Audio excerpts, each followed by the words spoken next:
Como les dije, Javier Milei, que el sábado estuvo presentando su libro en la Feria del Libro, un rockstar. ¿A qué le atribuye a ese crecimiento de su figura? De la que hablábamos recién con Patricia Bullrich, que ella lo aceptaba, ¿no? Desde mi punto de vista hay un rol fundamental en los jóvenes. Ajá. Los jóvenes es la explicación fundamental de lo que está pasando en el crecimiento también. O sea, ¿Pertenecen a un estrato social definido? no, es transversal. Mm. Mire, le voy a pasar algo. ¿Cómo fue esto? ¿Cómo es que se generó? A ver, los jóvenes naturalmente son rebeldes al statu quo. Ujú. Ahora, el statu quo en todo el mundo, no solo en Argentina está mucho más marcado, pero recita izquierda. De hecho, si usted toma las grandes plataformas políticas, todas tienen algunos puntos del manifiesto comunista. Así de bravo es. Ujú. Entonces, la rebelión natural, ¿qué es? Ser liberal. Ese es el primer punto. El segundo punto es, los jóvenes tienen menos tiempo de exposición al lavado de cerebro. Pero a ver, ¿el manifiesto comunista está en Juntos por el Cambio también? Sí, tienen puntos también del manifiesto comunista. Mm. Es así de dura. Una novedad eso, ¿eh? Claro, bueno. Bueno, digo, a ver, el otro día, digamos, Larreta fue verdaderamente a sopapear a la Fundación Libertad, ¿no?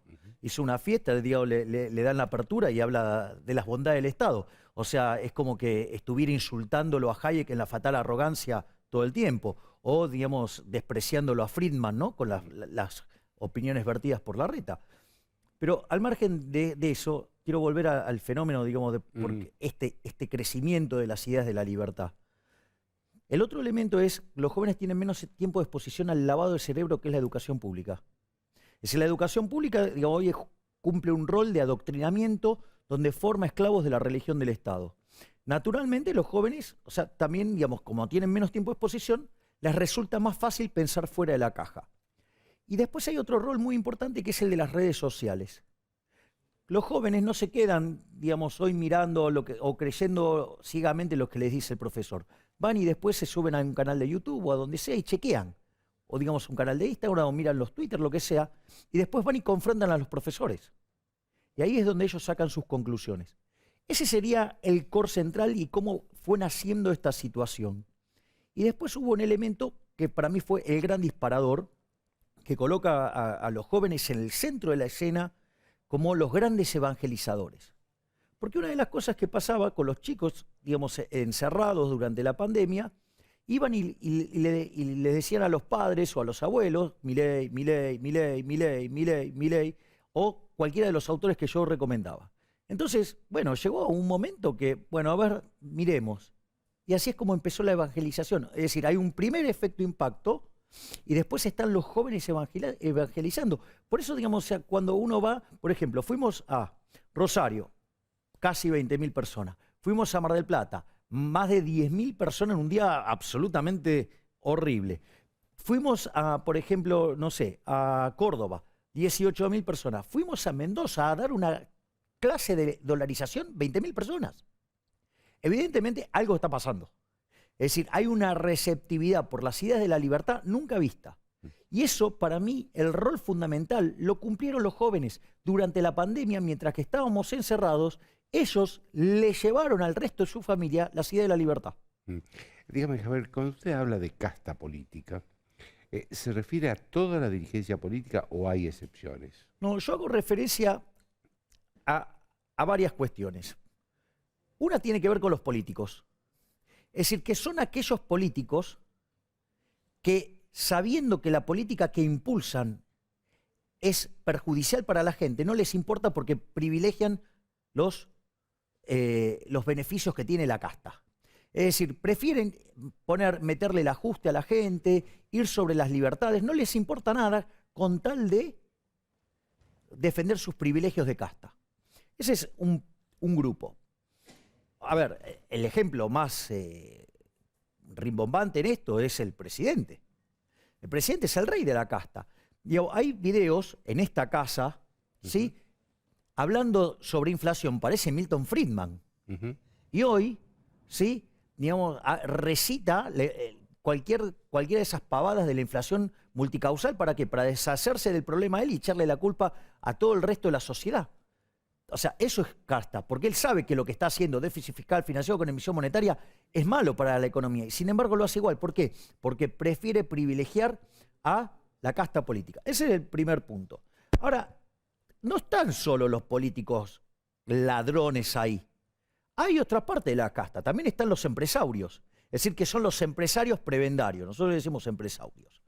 Después, digamos, también hay parte, digamos... ¿Es una parte del empresariado o son todos? No es una parte, son los prebendarios, los que viven, digamos, de hacer negocios turbios con el Estado a espalda de la gente.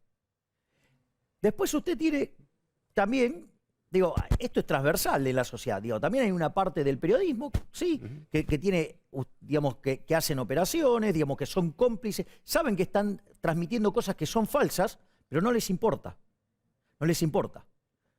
Digo, y después, obviamente, también están los sindicalistas. Hay una parte del sindicalismo que en lugar de representar los intereses de los trabajadores, si tienen que entregar a los trabajadores por algún beneficio personal, lo hacen. Entonces, eso es toda una maraña de perversión que está hundiendo al país.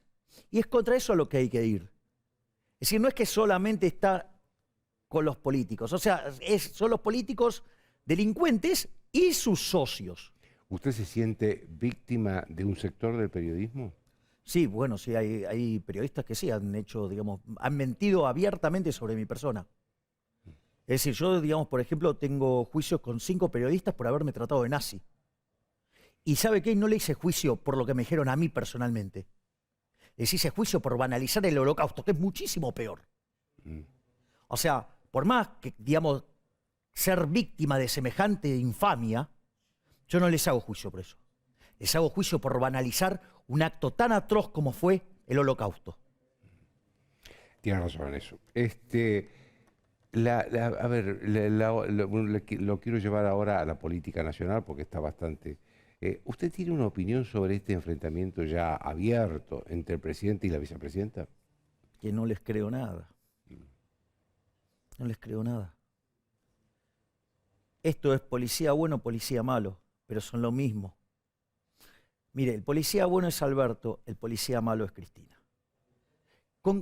A ver, ¿cuál es el truco que está detrás de todo esto y en el que no tenemos que caer?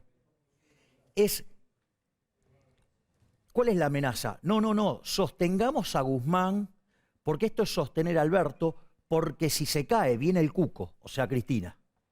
O sea, viene la reina de las malas. Es más mala que la de de la ópera de Mozart, la flauta mágica, la mala, bueno, es peor. Ok, entonces están todos asustados. ¿Qué pasa? Tanto Alberto hoy como Cristina tienen una idea de que, por ejemplo, el problema de la inflación es culpa de los trabajadores, es culpa, digamos, de los empresarios. Entonces, ¿qué es lo que hacen? Asustan a los empresarios, por ejemplo, si no sostenemos a Guzmán, ojo que viene Cristina, ojo que viene el cuco, vendría a ser, ¿no? Entonces, ¿cuál es el problema con eso? Que los empresarios se comen esa curva y ¿qué hacen? Agarran y toda la sociedad y todo el sector privado hace un ajuste para tratar de sostenerlo a Alberto. ¿Y cuál es la contracara de eso? Le allana el camino al kirchnerismo. Es decir, es absolutamente funcional para que pague todo el costo del sector privado, no estalle la economía y que el kirchnerismo tenga más chance. ¿O usted cree que si esto estalla, Cristina puede tener alguna posibilidad? No tiene ninguna posibilidad si esto estalla. Entonces, ¿cuál es el punto? El punto es que, bueno, tratan de jugar al policía bueno y al policía malo, todos están asustados y entonces sostienen a Guzmán, que hizo la peor reestructuración de la historia de la humanidad, porque hoy el riesgo país promedio... de la deuda, ¿no? Claro, por ejemplo, 2.000 puntos básicos, pero en la punta corta es 3.500 el riesgo país argentino. O sea, está claro que estamos por explotar. La inflación ya viene viajando, si tomo el primer cuatrimestre, un ritmo del 80%. Si tomo la punta, estoy arriba del 100%. Si tomo alimentos, vengo arriba del 120%. Ahora, usted que fundamentalmente su profesión es la de economista, ¿cómo ve esta crisis económica que parece no tener fin? Sobre todo con esto que usted dice, una inflación que ya llevamos 2 meses con el 6% de inflación mensual. A ver, ¿cómo ve cómo va a seguir esto? Usted puede mirar esto como parte de una película o mirar la foto. Yo soy partidario de mirar la película. Es decir, Argentina está en una megacrisis y lo único que está esperando es como tener la explosión final. Ahora, si yo lo miro, la situación de Argentina es desastrosa. Argentina tiene un PBI per cápita que está 14% por debajo del que teníamos en el 2011. El salario real está en niveles del 2003. O el PBI per cápita, si quiere, tenemos niveles del 73. Productividad del año 50. Arrancamos el siglo XX, siendo el país más rico del mundo. Hoy somos 70 el tipo de cambio oficial y 130 el paralelo. Es decir, es un escándalo. Tenemos 40% de pobres, camino a 50, y tenemos más de 10% de indigentes. O sea, está claro que tenemos un problema colosal. Primer punto. Ahora, el tema es, nos podemos concentrar en los desequilibrios cambiarios, monetarios, en el mercado de bienes. Usted puede concentrarlo donde quiera. Pero esto es un problema de una matriz estructural mucho más compleja, que es lo que yo llamo el modelo de la casta. ¿Qué es el modelo de la casta? Dice una sentencia, donde hay una necesidad nace un derecho. Ahora, los derechos hay que pagarlos. Y los recursos son finitos. Entonces yo tengo necesidades infinitas, recursos finitos. ¿El mercado cómo resuelve eso? Vía el sistema de precios. Pero ¿cómo lo resuelve la política? Por la vía violenta, que es el gasto público. Ahora, fíjese esto. Cuando no alcanza más la plata, ¿con qué lo financian? Primero, con deuda. Argentina es el máximo defaulteador serial de la historia moderna. Cuando no se puede endeudar más, ¿qué hace? Recurre al Banco Central y le da rosca a la maquinita. Argentina le quitó 13,0 a la moneda, ya le podría quitar 2, próximamente le va a poder quitar 3. Argentina está en el podio de la inflación mundial. O sea, un desastre. Y no solo eso, sino lo arreglan ¿con qué? Con suba de impuestos. Hoy la presión fiscal para el sector formal de la economía, y subrayo, el sector formal de la economía es la más alta del mundo. Y eso es lo que hace que Argentina no crezca y se hunda. Javier, déjeme que le haga una pregunta. Ante ese panorama que usted pinta, ¿cuál sería la primera decisión que tomaría si fuera presidente de la Nación? Reforma del Estado, drástica baja del gasto público para poder bajar impuestos, flexibilización del mercado laboral hacia adelante para no vulnerar derechos, abrir la economía y en paralelo una reforma bancaria y monetaria que a la postre termine con la eliminación del peso. O sea, que no exista más la moneda de los políticos, porque la gente no la quiere la moneda. Es decir, yo digamos, o sea, por eso justamente cuando me dicen no te lo van a dejar pasar, no me importa, voy a una consulta popular y vamos a ver qué es lo que quiere la gente. Si quiere tener estos papeles que falsifica el Banco Central o prefieren tener dólares, euros, o sea, yenes, o renminbi, o llamado yuan también, o libra esterlina, o digamos, o franco suizo. A mí me da lo mismo, oro o lo que quieran. O Bitcoin, si quisieran el Bitcoin o el Ethereum, me da lo mismo. O sea, es un problema de que eso lo elija la gente. Pero lo que usted va a notar es que la gente repudia el peso. ¿Y sabe por qué la casta política se resiste a mantener el peso? Simple y llanamente, porque el señoriaje, que es la financiación del déficit fiscal con emisión monetaria, es una estafa, es un robo. ¿Y sabe cuánto nos robó este gobierno de ladrones en los últimos 2 años? 11 puntos del PBI. Es un numerito, ¿eh? Entonces, ¿qué es lo que pasa? ¿En cifra qué significa eso? Y depende cuando usted, digamos, o sea, si lo tomamos al tipo de cambio paralelo, que el PBI ahí serían 300.000 millones de dólares, estamos hablando de 33.000 millones de dólares. Y si lo tomamos al oficial, ¿sí? Estaríamos hablando de 66.000 millones de dólares. En 2 años. Es un escándalo. Es un escándalo. Y eso, ¿sabe al único? ¿Quién es el que se beneficia de eso? El que recibe primero los pesos. O en realidad el que los gasta primero. ¿Y quién es el primero que los gasta?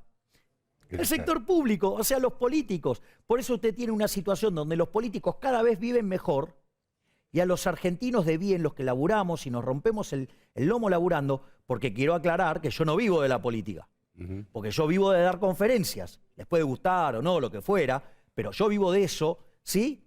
Y ¿sabe qué? Digamos, o sea, me matan con los impuestos que pago. Entonces, ¿y quiénes son los únicos que progresan? Los políticos. Y nosotros nos esforzamos cada día más y nos va peor. O sea, y me va peor a mí, le va peor a usted, le va peor a cada uno de los muchachos que está acá en el estudio trabajando. Y a los que peor le va y a los que más golpea, ¿saben quién es? Son a los que menos tienen. Ese tipo que se levanta a las 4, a las 5 de la mañana para tomarse 2 colectivos e ir al laburo, ¿sí? Ese tipo que se desloma, que no tiene, que vive al límite, a ese le pega entre 25 y 30 veces más fuerte la inflación.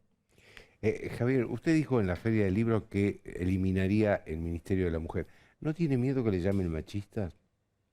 No, no, todo lo contrario. Yo le voy a decir algo. El feminismo es una causa originaria del liberalismo. El primero que impulsó el feminismo fue Jeremy Bentham alrededor del 1750. Es decir, el primero que defendió las banderas de las mujeres fue un liberal. Lo que pasa es que una cosa es el feminismo, que, digamos, ¿cuál es la principal bandera que levantó el liberalismo? La igualdad ante la ley. ¿Sí? Y eso es básicamente, y el feminismo, digamos, fue una causa para igualar frente a la ley a las mujeres con los hombres porque eran destratadas, menospreciadas, relegadas, solo por una cuestión de que eran mujer. Ahora, una cosa entonces es trabajar y promover la igualdad ante la ley. Otra cosa es el embrismo, que es la muerte del macho. ¿Sí? Entonces yo, si quiere repito la frase. ¿Yo qué dije? Yo, por ser hombre, blanco, rubio, de ojos celestes y tener pene, no voy a pedir perdón. Es decir, yo digo, o sea, para mí eso no es ningún crimen, no constituye ningún crimen. Por eso, digo, o sea, yo lo que dije es, en mi gobierno no va a haber, si usted quiere, para ponerlo estrictamente técnico, posmarxismo, o puesto en otro formato más político, marxismo cultural. Es decir, ¿por qué? Porque una cosa es que, digamos, ¿cómo pueden venir a defender que el Estado quiera corregir una situación si el Estado, digamos, cuando otorga derechos de esa característica, en realidad está otorgando privilegios? ¿Por qué habría que darle privilegios? ¿Acaso, digamos, o sea, eso no es discriminar a las mujeres y menospreciarla? Si usted le está dando, no es un derecho, esto es un privilegio. Entonces, si usted a alguien le está dando un privilegio, es porque lo está menospreciando. Si usted va a salir a correr una carrera y lo hace a alguien lo hace salir 50 metros adelante, usted no lo está premiando, usted lo está menospreciando, está considerando que es menos. Entonces, para mí, me parece una aberración el menosprecio que reciben las mujeres por parte de las defensoras del embrismo. Porque, de vuelta, una cosa es el feminismo, que es la causa liberal, y otra cosa es el embrismo, que usa el nombre de feminismo, ¿sí? Pero lo hace desde una perspectiva marxista. Es decir, que, digamos, usted estén de acuerdo con el feminismo en su versión original, pero no con lo que se llama el feminismo de tercera generación, que es este actual. El embrismo. El embrismo. El embrismo, que es la contracara del machismo. Entonces, la verdad es que si digamos, aparte hay que aclararle a algunas personas que, aparte mostraron su cara más violenta, dijeron que salían a aplastarme y todo eso. Digo, me gustaría, digamos, a ver, digamos, quién sale, digamos, a condenar esa actitud de llamar a aplastarme, digo, porque cuando yo hice... Yo no sabía eso, que eso lo dijeron. Sí, sí, claro, lo dijo una dirigente de la izquierda, lo dijo Manuela Castiñeira. No solamente dijo eso, sino que además me acusó de misógino. Habría que contarle que eso, sabe que además es un delito. Aparte, mire qué misógino, usted vio, digo, o sea, en mi entorno son todas mujeres las que mandan, es increíble. O sea, esto es igual que cuando me acusan de nazi, es una cosa, ¿verdad? Pero, ¿sabe lo que pasa? Que en realidad, yo lo que creo que el problema que tiene mucho del arco político, mucho de la izquierda, es que proyectan. Es decir, proyectan sus problemas hacia afuera. Entonces, como ellos tienen esos problemas, los proyectan hacia afuera. Porque en el fondo, digamos, ¿para qué sirvió el Ministerio de la Mujer? ¿O acaso, digamos, bajaron los femicidios? No bajaron nada. Y aparte, digo, de vuelta, un suicidio, digo, usted, un asesinato, lo que sea, lo resuelve de la misma manera. Igualdad ante la ley. O sea, usted no necesita privilegio, porque cuando usted le está dando un privilegio a alguien, primero que lo tiene que hacer a costa de la sociedad de otra parte, ¿no? Digo, que es la contraparte de ese privilegio. Y por otra parte, usted está menospreciando. Yo me niego a menospreciar a las mujeres. O sea, para mí las mujeres están en un pie de igualdad. Entonces, ¿por qué, digamos, o sea, hacer eso? ¿Sabe por qué? ¿Sabe por qué reaccionan tanto? Porque hay un montón de negocios vinculados a eso. No le arreglan la vida a ninguna mujer. De hecho, se la empeoran. Pero ¿sabe qué? Hay unos negocios fenomenales. Le agradezco mucho, Javier. Por favor, gracias a usted, Joaquín.